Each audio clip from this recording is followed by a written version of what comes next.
Justice தான் வந்திருக்கிறாரு. நீதானே வயசுல சின்னவன், போய் கதவை தர.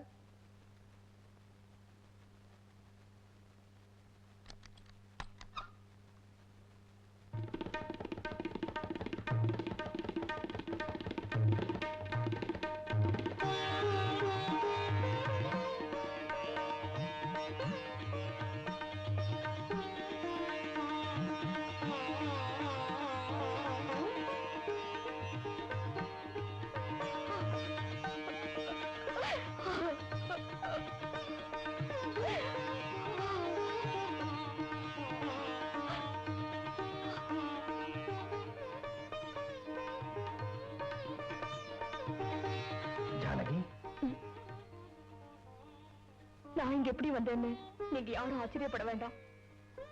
நீங்க அப்பா கிட்ட பேசுனதெல்லாம் நான் கேட்டேன். அவர்கிட்ட நீங்க கொடுத்த அட்ரஸ் அவருக்கே தெரியாம பார்த்துதான் நான் இங்க வந்தேன். ஓ காட், உனக்கு இந்த விஷயம் தெரியக்கூடாதுன்னு உங்க அப்பா நினைச்சாரு. ஆனா முதல்ல உனக்கே தெரிஞ்சிடுச்ச. ஆமா, நீ இங்க வந்தது அப்பாவுக்கு தெரியாது. நீங்க அங்கிருந்து வந்ததுக்கு அப்புறம் என்ன செய்யறதுன்னு நான் ரொம்ப நேரம் யோசிச்சேன். ஒரு முடிவுக்கு வந்தேன். நேரா அப்பா ரூமுக்கு போனேன்.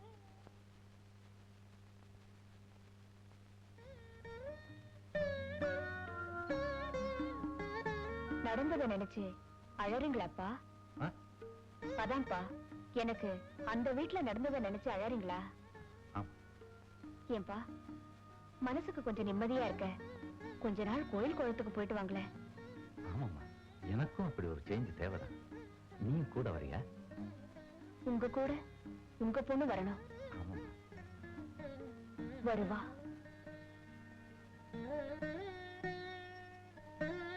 பல வழக்குல நீதி வழங்கினப்பா, அவர் வழக்குல என்ன செய்யறதுன்னு புரியாம நிக்கிறாரு. யோசிச்சு பார்த்தேன்.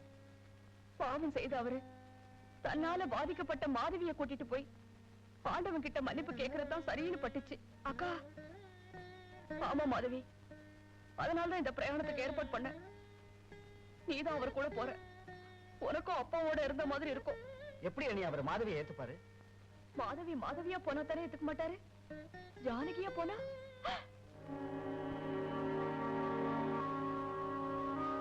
பல சமயம் பொம்பளைங்க ஆம்பளைங்களை விட நல்லாவே முடிவெடுக்கிறாங்க. இத பாருமா, மாதவி உங்க அப்பாவோட நெருங்கி பழகணும் அப்படின்னு எடுத்த முடிவை நான் மனப்பூர்வமா எடுத்துக்கிறேன். 2 பேரும் உள்ள போய் ட்ரெஸ்ஸிங் பண்ணிக்கங்க. நீ போய் மாதவியாவா, நீ போய் ஜானகியாவா.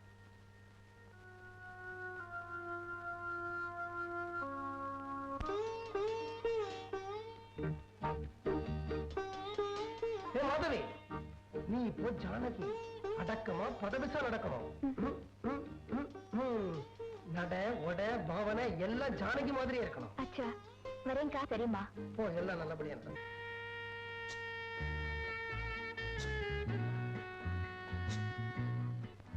ஜானகி, என்னப்பா? என் ரூம் பீரோல செக் புக் வச்சிருக்கேன், கொஞ்சம் எடுத்து வாமா. இவர் ரூம் எங்கே இருக்கும்? சரிப்பா.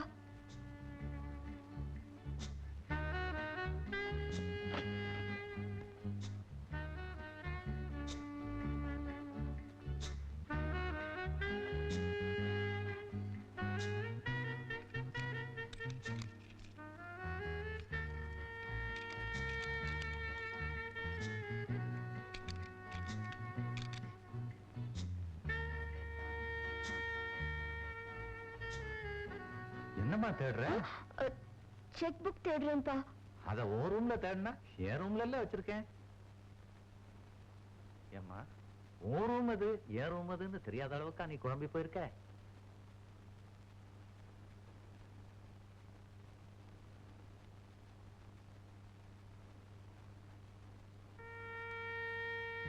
மிஸ்டர் ஜஸ்டிஸ் வேதலிங்கம், செக் புக் பாக்கெட்லயே வச்சுக்கிட்டு பீரோல தேட சொல்ற அளவுக்கா நீங்க குழம்பி போயிட்டீங்க? அம்மா ஜானகி, செக் புக் எங்கிட்டே தான் இருக்கு. ஏதோ ஞாபகத்துல உன்னை தேட சொல்லிட்டேன். பாப்பே, இந்த கண்டத்துல இருந்து தப்பிச்சுட்டே. பரதன் கண்ணால் கண்டதும் போய், மத்தவங்க காதால் கேட்டதும் போய், தீர விசாரிக்காம உன்னை துரத்தினவங்க தண்டிக்கப்பட வேண்டியவங்க, ஆனா கண்டிப்பா தட்டி கேட்கப்பட வேண்டியவங்க. இத பாருமா, நீ பத்தினிங்கிறத நிரூபிச்சு அவங்கள தீக்குளிக்க வைக்க நான் ஒரு நல்ல ஐடியா வச்சிருக்கிறேன். சில சமயம் ஆம்பளைங்களை நல்ல முடிவெடுப்பாங்கம்மா. உண்மையை அவர்கிட்ட சொல்ல போறீங்களா சித்தப்பா? சொல்லலாம்டா. ஆனா உங்க அப்பா ஒரு பெரிய 10ஆம் பசலி. அது எங்க அண்ணன்டா. உட்காரு. நீ நல்லவன்னு தெரிஞ்சு உன்னை ஏத்துக்கிட்டாலும் மாதவி ஒரு மாதிரி, உங்க அப்பா 2 மாதிரி. இந்த விஷயம் பின்னாடி தெரிஞ்சா மறுபடியும் உன்னை வீட்டை விட்டு வெளியில் துரத்த மாட்டாங்கன்னு என்ன நிச்சயம்? ஆமா. அதனால மாதவியும் ஜஸ்டிஸும் பண்ணின தப்ப மறந்து மன்னிச்சு அவங்கள தங்க குடும்பத்துல சேர்ந்தவங்களா ஏத்துக்கிற மனப்பக்குவம் உங்க குடும்பத்துக்கு வரணும். அப்பதான் இவளுக்கு எதிர்காலத்துல எந்த விதமான பிரச்சனையும் இருக்காது. அதுக்கு நான் என்ன மாமா பண்றது? நீ நேரா உன் புருஷன் வீட்டுக்கு போ. உண்மை தெரியாம அவங்க என்னை ஏத்துக்க மாட்டாங்களே. அம்மா, ஜானகி ஜானகியா போனா தான் ஏத்துக்க மாட்டாங்க. ஜானகி மாதவியா போனா, குரு நீ சொல்லி கொடுத்த பாடம் தான் உல்டா. வெரி குட் சித்தப்பா. அண்ணி உடனே கிளம்புங்க. உடனே கிளம்ப கூடாதுடா மடையா. அதுக்கு முன்னாடி நாம கொஞ்சம் செட்டப் பண்ண வேண்டியிருக்கு.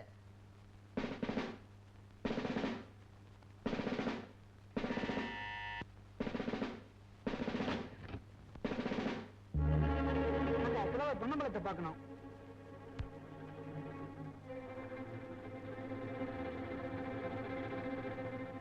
Good morning mister Ponnambalam. இந்த போட்டோவுக்கு பொண்ணும் உங்க வீட்டை சேர்ந்தவங்க தானே?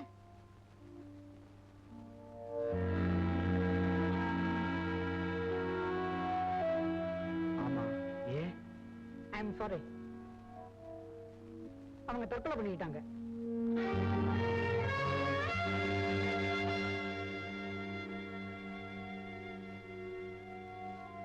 இதுதான் அவங்க தற்கொலை பண்ணிக்கும் போது போட்டுக்கிட்டு இருந்த துணிகள், நகைகள். இந்தாங்கம்மா.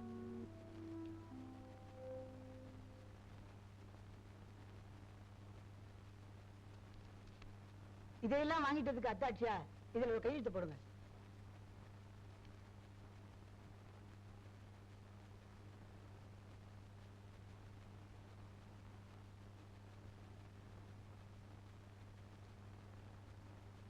அவங்க தற்கொலைக்கு யார் காரணம்?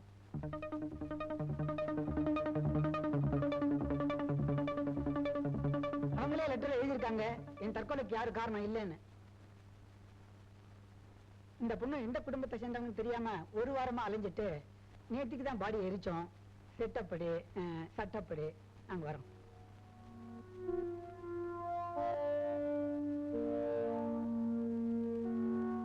இந்த 210 ரூபாய் வச்சுக்க. நாடகத்துல நடிச்சா கூட இவ்வளவு பணம் கிடைக்காது சார். அடிக்கடி கூப்பிடுங்க சார், வந்து போறோம். இப்போ நீ பண்ணின காரியம் சட்டப்படி குத்தம் தெரியுமா? விஷயம் வெளியில தெரிஞ்சா நெஜ போலீஸ் EPCO 420 செக்ஷன் படி உன்னை உள்ளதில் இடுவான் தெரியுமா?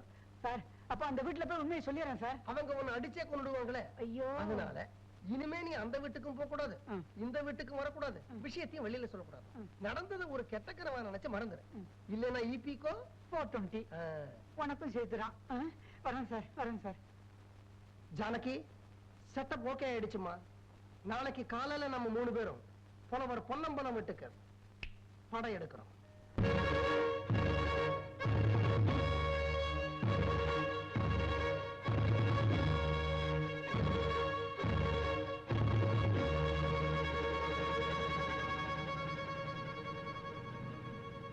இடது கால எடுத்து வச்சு உள்ளவாமா.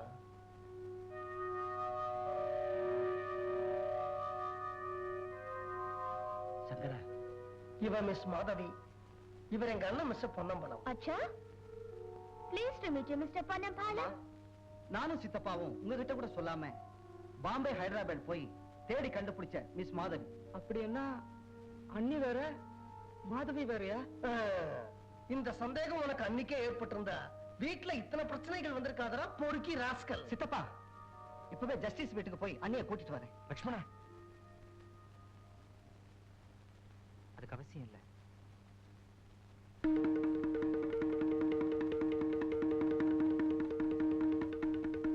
ஏன் ஜானகிக்கு என்னாச்சு? அவ தற்கொலை பண்ணிக்கிட்டா. ஜானகி, அம்மா ஜானகி, அம்மா ஜானகி, ஜானகி, என் அண்ணனும் அவன் குடும்பமும் தெரியாம செஞ்ச தப்புக்கு அவங்கள மன்னிச்சிருமா. என்னடா அது அழுகிய வர மாட்டேங்கிறது. அம்மா ஜானகி, நீதான் தெய்வமா இருந்து இந்த குடும்பத்தை காப்பாத்தணுமா.